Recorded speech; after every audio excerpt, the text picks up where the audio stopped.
श्री लक्ष्मी व्रत की कहानी। श्री गणेशाय नमः। सुनिए सुनिए भाविक भक्तजनों सुनिए श्री लक्ष्मी व्रत की कहानी, गुरुवार की बृहस्पतिवार की कहानी। यह कहानी श्रवण करने का क्या लाभ होता है? दुख दारिद्र्य नष्ट हो जाता है, श्री लक्ष्मी की कृपा होती है, धन दौलत प्राप्त होती है, संतति दीर्घायुषी होती है, मन की मुराद पूरी होती है। श्री लक्ष्मी विविध रूपिणी है। लक्ष्मी के अनेक नाम है। कैलाश में रहने वाली पार्वती, क्षीराब्दी की सिंधु कन्या, स्वर्ग की महालक्ष्मी, भूलोक में रहने वाली लक्ष्मी, ब्रह्मलोक की सावित्री, गोलोक की राधिका, वृंदावन में रहने वाली राजेश्वरी, चंदन वन की चंद्रा, चंपक वन की विरजा, पद्म वन की पद्मावती, मालती वन की मालती, कुंदब वन की कुंदवती, केतकी वन की सुशीला, कंदब वन की कंदब माला, राजगृह में रहने वाली राजलक्ष्मी और घर घर की गृहलक्ष्मी, ऐसे विविध रूपों और नाम से देवी मशहूर है। ऐसे श्री महालक्ष्मी व्रत की यह कहानी। द्वापर युग की स्वराष्ट्र देश की, वह भद्रशवा नाम का एक राजा राज्य करता था। वह पराक्रमी था। 4 वेद, 6 शास्त्र, 18 पुराण, इनका उन्हें ज्ञान प्राप्त था। उसके रानी का नाम था सूरजचंद्रिका। वह लावण्यमयी, सुलक्षणी और पतिव्रता थी। उस दंपत्ति की 8 संतानें थी, 7 पुत्र और 1 कन्या। कन्या का नाम था शांबाला। एक दिन श्री लक्ष्मी देवी के मन में आया कि राजा के राजगृह में जाकर निवास करे, जिसके कारण राजा अपनी प्रजा को अधिक सुख देगा। गरीब के घर में अगर मैं रहूं तो सारी संपत्ति को खा लेगा। इसलिए लक्ष्मी ने क्या किया, वृद्ध ब्राह्मण स्त्री का रूप लिया, हाथ में आधार के लिए एक लकड़ी ले ली और उस लकड़ी के जरिए सहारा लेते लेते वह सूरज चंद्रिका रानी के महल के दरवाजे में जाके खड़ी हो गई। उसे देखकर रानी की एक सेविका सामने आई। उसने उस वृद्ध स्त्री की पूछताछ की। वृद्धा ने अपना नाम, पति का नाम, रहने का स्थान आदि ससूचित जानकारी दे दी। वृद्धा स्त्री के रूप में श्री लक्ष्मी माता कहने लगी, मेरा नाम है कमला, पति का नाम है भुवनेश, हम लोग द्वारका में रहते हैं। तुम्हारी रानी पूर्व जन्म में एक वैश्य की पत्नी थी। वह वैश्य बहुत दरिद्री था। हर दिन उन दोनों पति पत्नी में झगड़ा पैदा हो जाता। उसका पति उसे बहुत मारपीट करता। इस हालत से वह परेशान हो गई और घर छोड़कर गई। वन में कुछ न खाए बिना घूमती रही। उसकी यह हालत देखकर मुझे उसकी दया आई। धन संपत्ति देने वाले श्री लक्ष्मी व्रत की कहानी मैंने उसे सुनाई। मेरे कथनानुसार उन्होंने श्री लक्ष्मी व्रत का पालन किया। श्री लक्ष्मी देवी उन पर प्रसन्न हो गई। इस कारण उनका दारिद्र्य नष्ट हो गया। संतति संपत्ति से उनका घर भर गया। आनंद हो गया। आइंदा उन दोनों का निधन हो गया। श्री लक्ष्मी व्रत करके दोनों लक्ष्मी लोक में वैभव से रहने लगे। जितने साल उन्होंने लक्ष्मी व्रत किया उतने हजारों वर्षों तक दोनों को सौख्य प्राप्त हुआ। अभी तो उन्हें राजकुल में जन्म प्राप्त हुआ है, लेकिन रानी को अभी अपने व्रत का विस्मरण हो गया है। उसे स्मरण याद दिलाने के लिए मैं यहाँ पर आई हूँ। रानी की सेविका ने उसे लक्ष्मी व्रत की जानकारी पूछी, पूजा विधि की भी जानकारी ली। वृद्धा रूप धारिणी श्री लक्ष्मी ने उसे श्री लक्ष्मी व्रत की जानकारी व महात्म्य कथन किया। इसके अनंतर वह रानी की दासी उस वृद्ध स्त्री के एहसान मानकर रानी को उसका संदेश देने के लिए अंदर चली गई।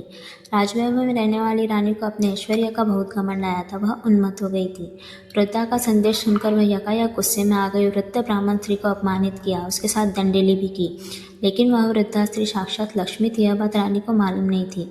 रानी का यह बर्ताव देखकर लक्ष्मी ने वहाँ रहना पसंद नहीं किया, अपने खुद के निवास में रहना पसंद किया। कुछ ही फासले पर उसे शांबाला मिली। उसे सारी जानकारी मिली। उसने उस वृद्धा स्त्री से क्षमा याचना की। तब लक्ष्मी को उसकी दया आई। उसने शांबाला को श्री लक्ष्मी व्रत की जानकारी दी। वह दिन मार्गशीर्ष मास का प्रथम बृहस्पतिवार का था। शांबाला ने भाव भक्ति से लक्ष्मी व्रत का पालन किया। इसकी फल प्राप्ति यह हुई कि सिद्धेश्वर नामक राजा के मालाधर नामक पुत्र के साथ उसका विवाह संपन्न हुआ। उसे बड़ा वैभव प्राप्त हुआ। वह अपने पति के साथ राजवैभव में रहने लगी। इधर लक्ष्मी कोपायमान होने के कारण राजा भद्रश्रवा और रानी सूरज चंद्रिका, इनके राज्य का अस्त हुआ। वैभव ऐश्वर्य का लोप हुआ और उनकी दशा बड़ी शोचनीय हो गई। एक दिन सूरज चंद्रिका अपने पति से बोली, अपने बेटी का पति राजा है, वह बड़ा अमीर है, उसके पास जाओ और अपने हालत का बयान करो। उसको दया आएगी और वह कुछ धन संपत्ति जरूर देगा। राजा भद्रश्रवा शांबाला के पति के राज्य में गया। एक तालाब के किनारे विश्राम लेने के लिए बैठ गया। इतने में शांबाला की कुछ दासियां जल कुंभ लेकर जल भरने के लिए वहां पर आई। राजा भद्रश्रवा को उन्होंने देखा। उन दासियों ने उनके नाम ग्राम के बारे में पूछताछ की। उन्होंने सब कुछ उन्हें बताया। वह अपनी रानी शांबाला का ही पिता है। यह बात समझते हुए दौड़ते दौड़ते शांबाला के पास गई। उसे सारा वृत्तांत कह सुनाया। शांबाला ने अपने पिताजी को बड़े ही ठाट बाट के साथ अपने प्रासाद में लाया। उनका आवभगत किया। पिताजी को मिष्ठान भोजन खिलाया। उनका आदर सत्कार किया और वह जब वापस जाने को निकले तब उन्हें हंडा भर धन भेंट के रूप में दिया।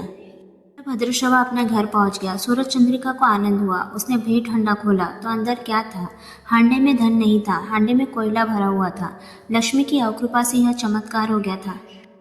कुछ दिन बीत गए। अब सूरज चंद्रिका अपनी लड़की के घर गई। वह दिन था मार्गशीर्ष मास का अंतिम बृहस्पतिवार। श्याम बाला ने लक्ष्मी व्रत किया था। उसने अपने माताजी से भी यह व्रत करवाया। सूरज चंद्रिका अपने घर वापस आ गई। उसने लक्ष्मी व्रत किया था, इसलिए उसे गतकाल का वैभव फिर से प्राप्त हुआ, राज ऐश्वर्य फिर से प्राप्त हुआ। कुछ दिन बाद श्यामबाला अपने मायके में आई, लेकिन अपने खुद के पिताजी को कोयले दी और अपने को कुछ भी नहीं दिया। इसका गुस्सा सूरज चंद्रिका के मन में था, इसलिए श्यामबाला की वहाँ किसी ने पूछताछ नहीं की। उसका अनादर किया गया, लेकिन श्यामबाला अपने माताजी पर क्रोधित नहीं हुई। वह वहाँ से निकली। निकलते समय उसने वहाँ से कुछ नमक लिया था। निवास पहुंचने पर श्यामबाला को पतिदेव ने पूछा, मायके से क्या लाई हो? तब वह बोली कि राज्य का तथ्य सार लेकर आई हूँ। पतिदेव बोले, इसका मतलब? उसने जवाब दिया, कुछ दिन ठहरो, सारी बातें समझ में आ जाएगी। उस दिन उसने भोजन की सभी चीजें नमक बिना तैयार करने का हुक्म दिया।